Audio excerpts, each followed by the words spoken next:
Unbungled indeed.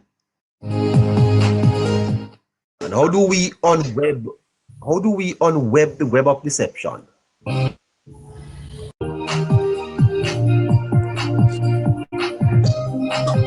Because I will tell you this. The choices that the opposition is making, they have consequences. And I will tell you about those consequences later. Good morning, Protecting. Good morning, neighbor. How are you? Good morning, Caroline. I'm fine. Yeah, morning, sir. What's on your mind? Good morning. You know, I laughed when I heard it before. Said that, boy, it's early for me because they don't usually see me this early. But you know, I decided that the best place to share my thoughts since last night is right here on Hello Neighbor. And I'm very troubled, but I'm not surprised. I was busy. I was busy yesterday, so I didn't get to even listen to the program last night. But I heard you draw from parts of the discussion that was had last night. And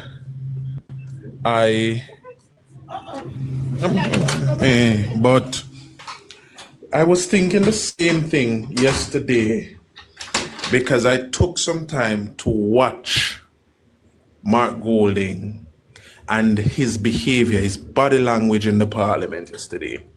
I remember 2 nights ago, neighbor, when I said to you that the PNP are hurting. I don't know if you remember, by the fact that the government has gotten resources to rebuild Jamaica.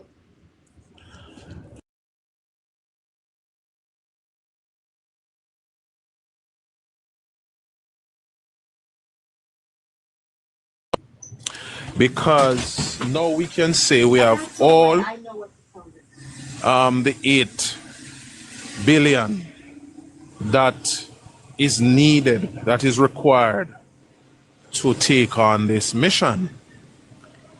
But there is something I thought about yesterday while I was watching Mark Golding.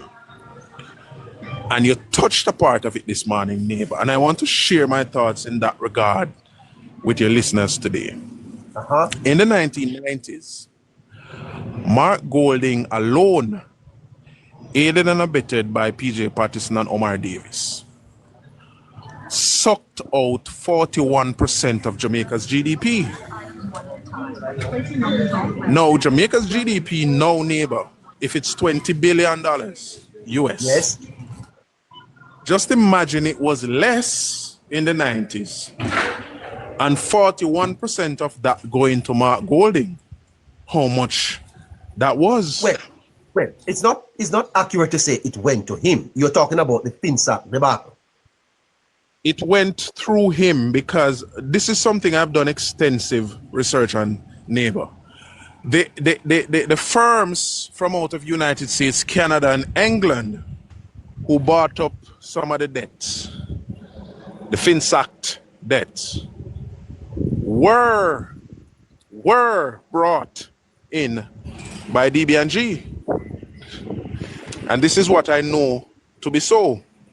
So yes, if he did not get the whole 41%, himself and his friends got the 41%. And that is significant for us to understand. Now, another calamity that was happening then, neighbor, that very little attention was paid to because many of the players that were in the market, the capital market at the time, were benefiting. And it is that the Jamaican government capital market, when they needed budgetary support or capital to do anything in Jamaica. And that government paper. Yes. And that again was spearheaded by one famous company, DB&G. So what we saw yesterday, I was laughing, you know. It's as if Mark, I don't know, I remember when I was growing up, and you know, as a child, you have a lot of energy, so you're always in movement, and my granny would say to me, you have trigger in your skin, you have ringworm, or you have wiggle up, so, you know? Mark Golding was wiggling yesterday, neighbor, for use of that word. He was Yeah, he seems quite wiggling. unsure of himself. Yeah, seems He quite was unsure. Yeah, uncomfortable. yeah, He that is was, quite true. As a matter of he fact, seemed, I wonder if this was the level of because he's a bright man, the level of intellectual reasoning was absent yesterday. It was a very very disappointing speech. neighbor, intellect without discipline and a foundation in humanity has no basis in reality. Okay? Well, that's a So philosophical he could statement. be an intellectual a little bit more till him boss. Uh-huh. Mark Golding has been showing that he is not a humanitarian. Him not care. It started before the hurricane, which I warned everybody, just after the hurricane, which I warned everybody, and after Darrell Vaz mentioned that to get JPS return electricity to people by the end of December, the end of January, they are going to loan them the money. And Mark Golding was uncomfortable with that. Him not care about people. He's showing his true mind, his true heart. As you said earlier, you know, catastrophe, disaster shows true people. It shows your true self. The Yes. true person coming a disaster. That's when the true person is shown. And so what I've concluded from Mark Golding's behavior yesterday, neighbor, Mark Golding is bitter and angry. And that is the reason why he could not applaud the government for having raised over $1 trillion in 4 weeks.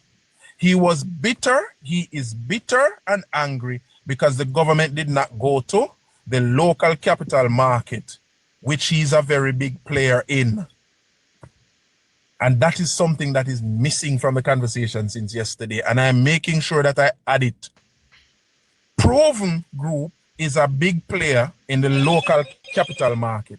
And Mark Golding is mad that the government did not seek to get funding from the local capital market so that Mark Golding could have made some money, because Proven has been losing money left, right, and center. And Mark Golding is angry. And he will never see that as anything good. Now, look at it. The money will be released in tranches over 3 years.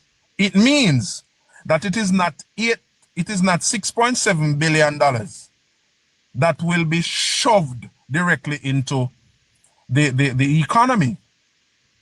It means, therefore, that the debt stock is not going to climb immediately.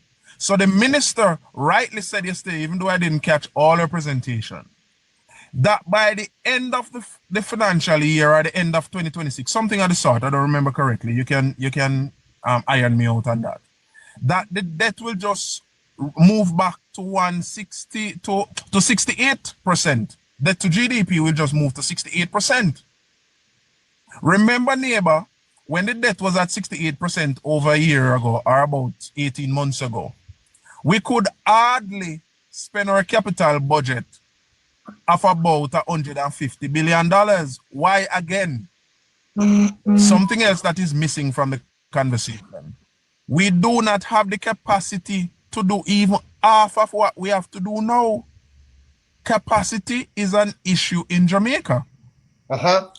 So that is the reason why it is instructive that the multilaterals are giving this money in tranches over 3 years, and they are going to be providing technical and other support, because Jamaica by itself technically does not have the capacity to even spend quarter of this money.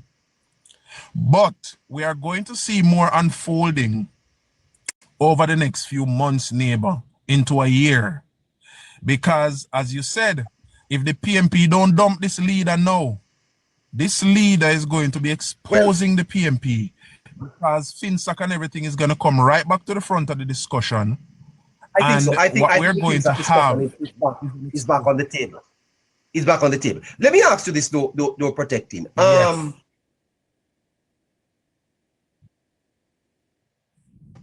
Government's ability to have gotten this. Don't you think that is the greater discussion? The fact of the matter is that this is not even money that Jamaica went after. This is money that came to us. Isn't that something that we need to be very proud of?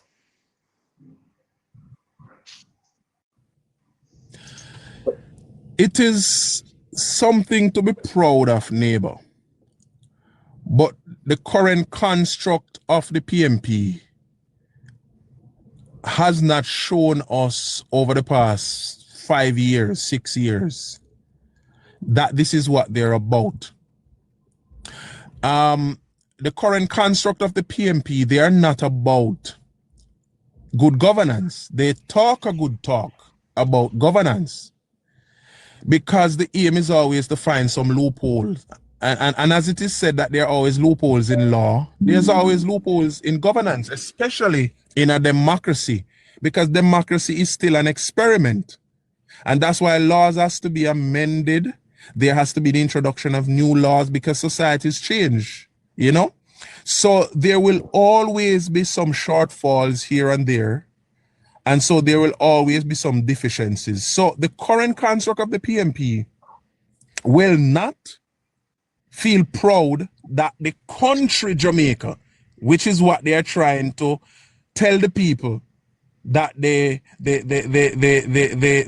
have in their hearts, but their action is showing the people that they don't really care about Jamaica. So they will not get to that point. And what will happen is, because they will never get to that point, those who support them will never go to that point either. Because especially your most ardent supporters, every step you take, that the step them a take. A matter of fact, you move your foot, the place in their feet, in where your feet moved off from. And so we see the PNP's supporters that they are willing to go down to the rabbit hole and to chuck off over the mountain with the PNP. And so while us can identify that this is something good, in record time, we didn't have to go beg. A matter of fact, without any catastrophe of this nature, after the reading of every budget in March, Omar Davis used to jump on the last flight out in the evening to Washington to go walk around with him offering plate and beg because the budget must be supported. We didn't even have to go to beg. All we needed was a discussion and a negotiation with these people. And they come right in time 4 weeks later, but with enough for us to be able to dig ourselves out or pull ourselves up by the bootstrap. And Mark Golding, you know, he knows what he's doing because his mention of begging money, and if we couldn't get some free money, basically that's what he was saying, is nonsensical. And yes, we understand why, because throughout the PNP's entire tenure in office, they lived off grants, especially grants and grant aids from the European Union. So much so that it got to a point where whatever the grant money was released for was seen to not be done.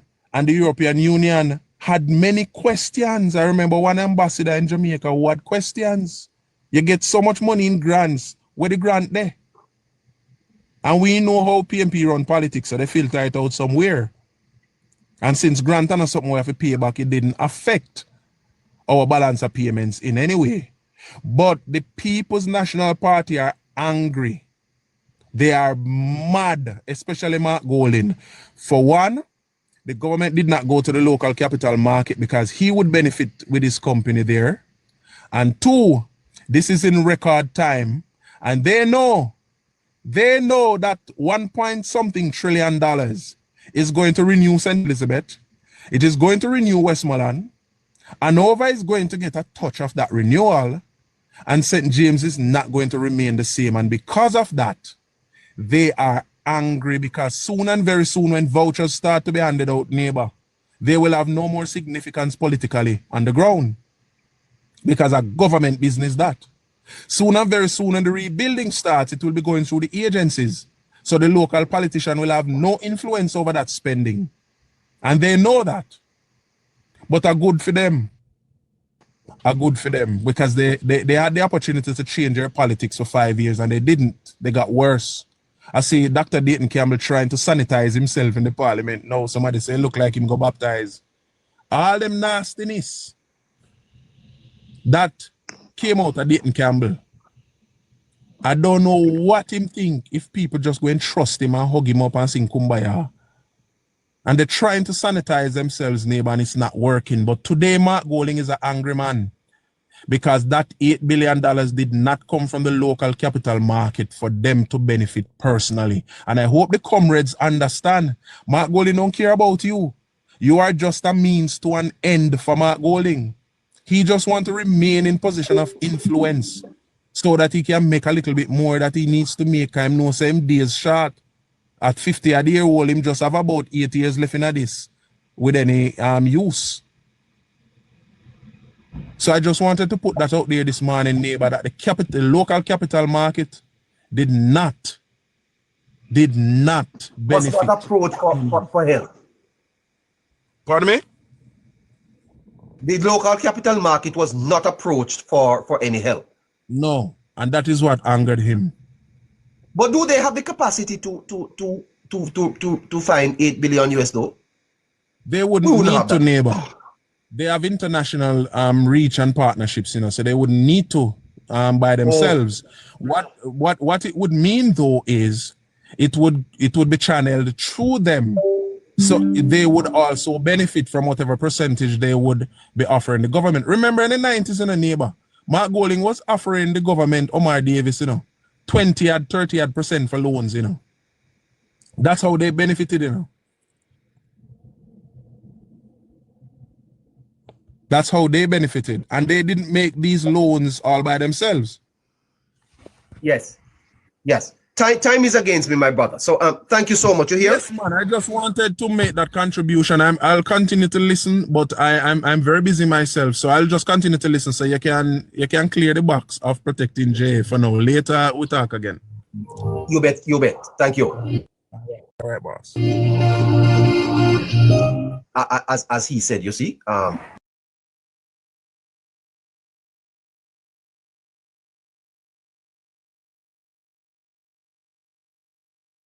you know, people who have money to lend in Jamaica at probably higher interest rates. You remember that Audley Shaw, when he was opposition spokesman on finance, always pitched towards the multilateral. You're okay. And one time I heard saying that there was no loans out there for 2 and 3%. And when Shaw became minister, they went and got it. So why was Mr. Davis storing money on the local market? Yeah.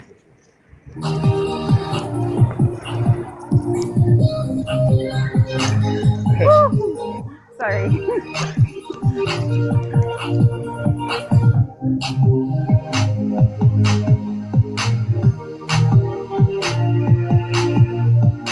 I don't understand.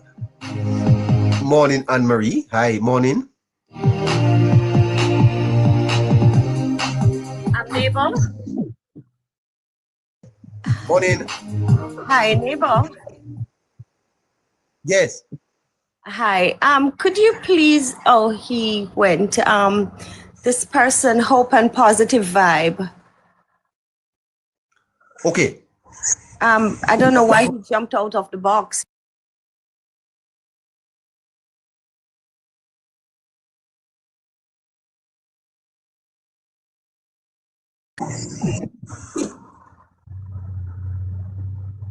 Oh, back.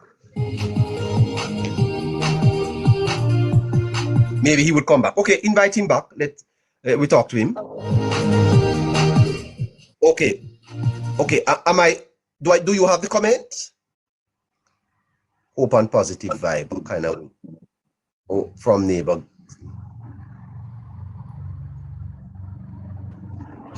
Okay. All right. Let's move on. Pine Juice morning. Well, remember I told you this morning that the callers have been saying that we are not taking them up, but I think that people should understand that the evening program, we have a feature that is called Neighbors Notes, and that runs for an hour. The program will last for 2 hours. We sometimes do 2 or 3 hours. I normally go from, and that's another hour. So, and you know, most nights when we try to fill the box with callers, they don't talk. So I don't know what's happening. Who is that the person? Okay, morning Pine Juice. Yeah, but people have been saying that we are not taking calls. They want to talk on the program, and we're not taking them up. Well, come up, sir. Come up.